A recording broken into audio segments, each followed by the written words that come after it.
Okay so welcome back to this chapter number 2।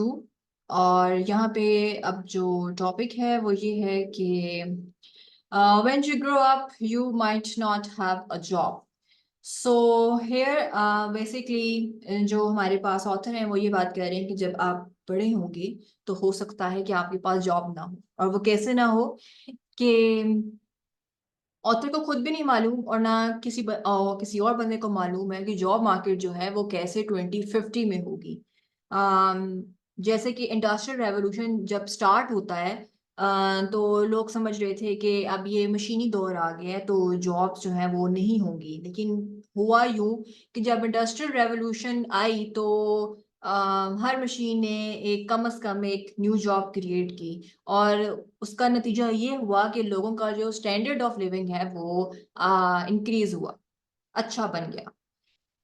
उसके बाद author states that humans जो हैं उनके उनमें टू टाइप्स ऑफ एबिलिटीज होती हैं, फिजिकल एंड कॉग्निटिव। ठीक है, तो अब इसमें ऑथर ये बात करना चाह रहे हैं कि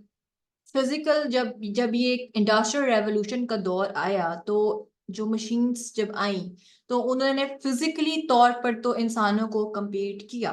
लेकिन कॉग्निटिव एबिलिटीज में compete नहीं किया, जिसमें हमारी जजमेंट आ जाती है, हमारी डिसीजन मेकिंग पावर आ जाती है। ठीक है, सिर्फ वो आपके काम को कोई हैवी काम है उसको करने में मदद करती थी और इतना हमारे पे वर्कलोड नहीं होता था।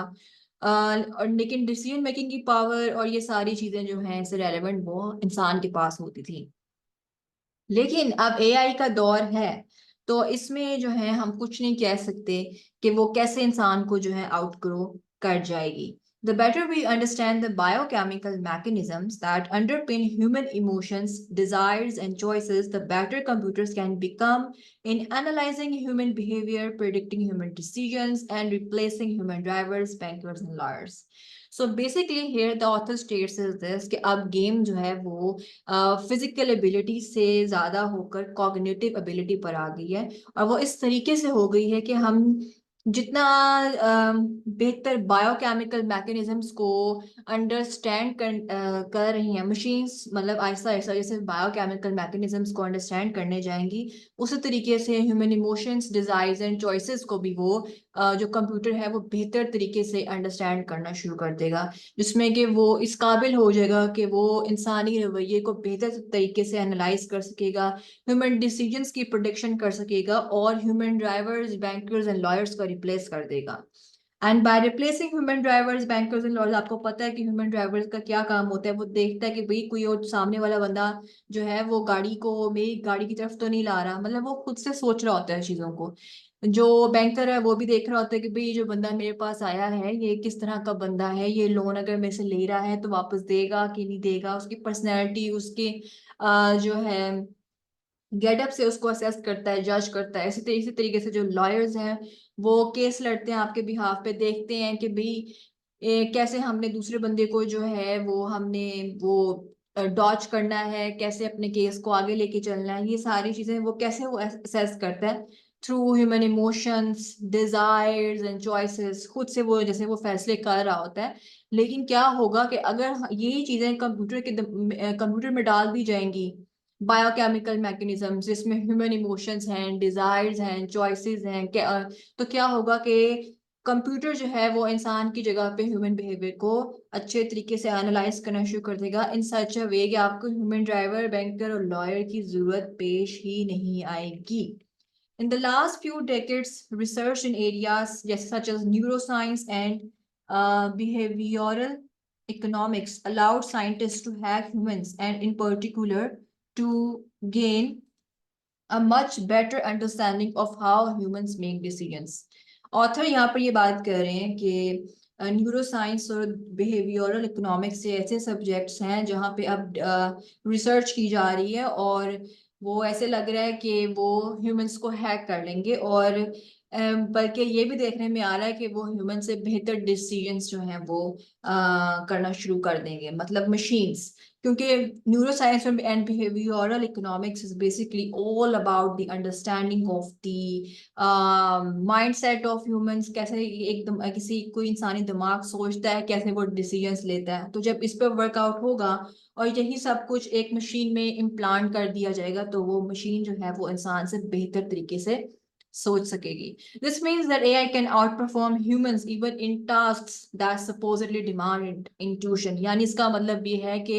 AI वो काम भी कर सकेगी जो कि सोली इंट्यूशन पर डिपेंड कर रहे होते हैं। बाय इंट्यूशन इट मीन्स कि हम बाजुकात कोई शख्स है, वो हमसे कोई लोन लेने आता है, तो हमारे अंदर की एक आवाज आती है ना, जिसको हम वाइब्स भी बाजुकात कहते हैं, कि जी हम हमें इस शख्स से सही वाइब्स नहीं आ रही, आई थिंक कि हमें इसको लोन नहीं देना चाहिए। लेकिन ये सारी प्रोडिक्शन, ये सारे जो एनालिसिस है, ये सारी जो असेसमेंट है, वो बेसिकली मशीन्स हमारे बिहाफ पे कर रही होंगी। In particular, AI can be better at jobs that demand intuitions about other people। बल्कि AI जो है वो बेहतर तरीके से जॉब्स जो है वो परफॉर्म करने लग जाएगी।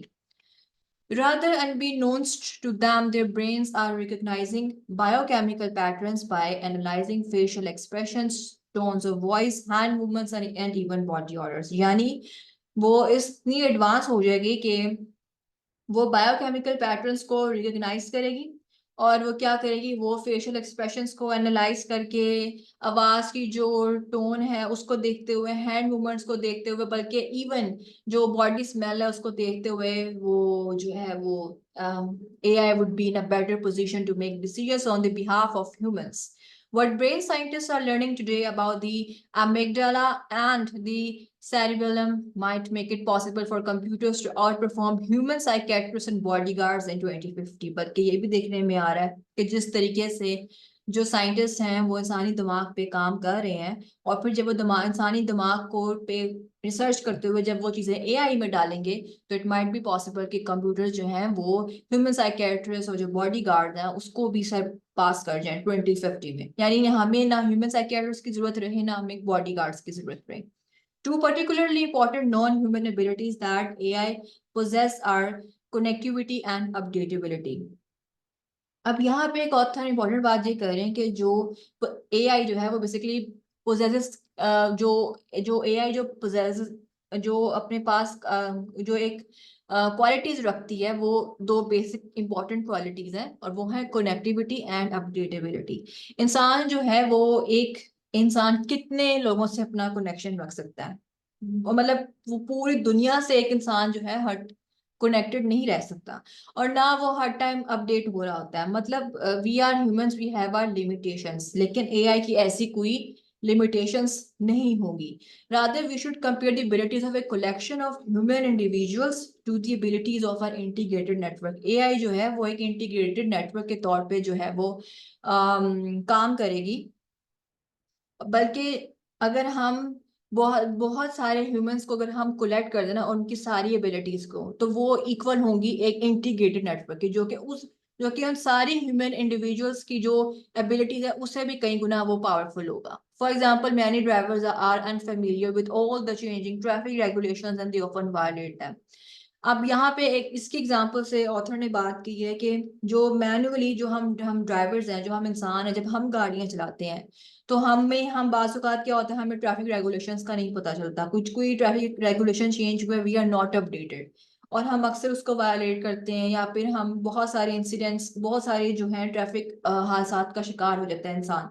लेकिन when it comes to the AI, what AI will do is this कि वो अपने आप को ट्रैफिक रेगुलेशन से अपडेट रखेगी। जो ही कोई चेंज आएगी किसी लॉ में, किसी रूल में, वो फौरन AI के पास जाएगी। और यहाँ पे ड्राइवर्स की मिसाल ऑथर ने इसलिए दी है बिकॉज द ऑथर स्टेट्स के सेल्फ ड्राइविंग कार्स बल्कि आ भी गई हैं। सेल्फ ड्राइविंग कार्स जो हैं, जो कि AI की मदद से चलेंगी, जब भी कोई ट्रैफिक रेगुलेशन में कोई चेंज आएगा, तो वो उसको फौरन जो है वो उनके नेटवर्क में वो बात चली जाएगी, और वो उसको उसके मुताबिक जो है वो गाड़ी वो चलाएगा। लेकिन जब किसी इंसान की बात होगी, तो इंसान जो है वो हादसा का शिकार भी होता है, उसे बाज़ औक़ात ट्रैफिक रेगुलेशंस का भी पता नहीं होता कि भी क्या चेंजिंग आई है, क्योंकि उसके एक लिमिटेशन है। और जो एआई है वो बेसिकली एक इंटीग्रेटेड नेटवर्क पे काम कर रही होगी। Similarly, if the World Health Organization identifies a new disease और if a laboratory produces a new medicine, it is almost impossible to update all the human doctors in the world about these developments. यानी कि अब हम देखते हैं कि world Health organisation कोई new बीमारी को आइडेंटिफाई करती है और कोई या कोई लेबोरेटरी कोई न्यू मेडिसिन इजाद करती है, तो ये जो है बाज़ औक़ात कम्प्लीटली इम्पॉसिबल होता है कि आप सारी दुनिया के आप डॉक्टर्स को बताएं कि जी देखें जी ये डेवलपमेंट आई है। बाज़ औक़ात उनको पता ही नहीं होता कि क्या नई डेवलपमेंट आई है, क्योंकि ह्यूमन लिमिटेशन। लेकिन अगर एआई जो है, if it would be working on the behalf of doctors, उसे फौरन एक सेकंड में जो है वो पता होगा कि देखें जो ये अपडेट आई है नहीं, क्योंकि आप एक सिस्टम में फीड करेंगे और वो चूंकि इंटीग्रेटेड नेटवर्क के तौर पर काम कर रही है, तो वो पूरी दुनिया में जो है वो एकदम से जो है सारी अपडेट चली जाएगी जहां जहां पे एआई डॉक्टर्स होंगे। For example, if one human doctor makes a wrong judgment, he does not kill all the patient in the world and he does not block the development of all new medications. अच्छा, अब यहाँ पे जो है author ने जहाँ AI के फायदे बताए हैं, वहाँ डॉक्टर ने नुकसानात भी बताए हैं कि ठीक है जब कोई अपडेट आई है वो तो सब एआई डॉक्टर्स को पता चल जाएगी, और लेकिन इसका क्या होगा कि चूंकि वो एक इंटीग्रेटेड नेटवर्क से जुड़ा हुआ है एआई, तो जैसे कि आपको पता है कि कोई एक डॉक्टर किसी एक इंडिविजुअल के साथ कोई काम कर रहा है, ठीक है, तो यूं होगा कि इट माइट बी पॉसिबल कि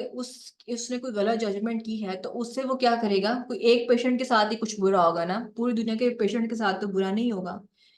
और ना ही कोई एक डॉक्टर किसी को कहीं न्यू मेडिकेशंस आई हैं उनमें कोई खलल डालने की कोशिश करेगा न्यूज, क्योंकि उसको पता ही नहीं है। लेकिन when it comes to the AI think, तो क्या होगा कि वो एक इंटीग्रेटेड नेटवर्क पे ऑपरेट कर रही है, तो व्हाट वुड हैपन के इट माइट बी पॉसिबल कि कोई एक जगह पर अगर एआई ने रॉन्ग जजमेंट कर दी है, तो वो हो सकता है कि सारी दुनिया के पेशेंट्स को ही मार दे, या फिर वो कहीं मेडिकेशंस में कहीं वो अगर कोई उसने खलल डाला है, तो वो सारी दुनिया में जहाँ जहाँ डेवलपमेंट हो रही है मेडिकेशंस में, हो सकता है कि वो वहाँ उन सबको ब्लॉक कर दें। AI doctors could provide far better and cheaper healthcare for billions of people, particularly for those who currently receive no healthcare at all. अब यहाँ पे देखें आप लोग जो हैं, एक इसका एडवांटेज फिर दोबारा ऑथर ने बताया है कि अब देखें एआई जो है वो सिर्फ एक पहले था ना कि हम जो एलीट लोग हैं वो एक अच्छे वर्ल्ड क्लास डॉक्टर्स के पास जाकर अपना इलाज करा सकते थे, लेकिन एआई के सबब वो जो उसी लेवल का इलाज उन गरीब लोगों के पास भी जाएगा, रूरल एरियाज में भी जाएगा जिनके पास कोई हेल्थ फैसिलिटीज नहीं होती। तो कहने का मतलब ये है कि हेल्थ केयर सिस्टम में इक्वालिटी आ जाएगी, मतलब जो जिस तरह का अमीर का इलाज हो रहा है उसी तरह का ही गरीब का इलाज होगा। The US National Highway Traffic Safety Administration estimated in 2012 that 31% of fatal crashes in the USA involved alcohol abuse, 30% involved speeding and 21% involved distracted drivers. तो आप ये देख सकते हैं कि यहाँ पे ऑथर ने एक आपके सामने फैक्ट्स एंड फिगर्स बताए हैं कि किस किस पैमाने पे जो है ट्रैफिक हादसा जो हैं वो यूएसए में होते हैं, और वो हादसा हैं जो कि इंसान गाड़ी चला रहा होता है। तो यहाँ पे फिर दोबारा एआई का फायदा ही ऑथर बता रहे हैं कि अगर यही गाड़ियां एआई से रिप्लेस हो जाए तो बहुत कम लेवल पे जो है वो हादसा होंगे। After all, what we ultimately ought to protect is humans, not jobs. But in the end, author जो है वो कहीं ना कहीं आपके सामने ही है कि वो एआई को फेवर कर रहा है, और क्योंकि he thinks कि still एआई के बेनिफिट्स जो हैं वो आने के ज़्यादा हैं, और जब एआई आएगी अपनी फुल फॉर्म में तो हम वो इंसानों को प्रोटेक्ट करेगी। ठीक है जॉब्स जाएंगी नो डाउट, लेकिन इन द लॉन्ग रन ये हमें जो है इंसानों की प्रोटेक्शन चाहिए, जॉब्स तो फिर आती जाती रहेंगी। So this is the stance of the author.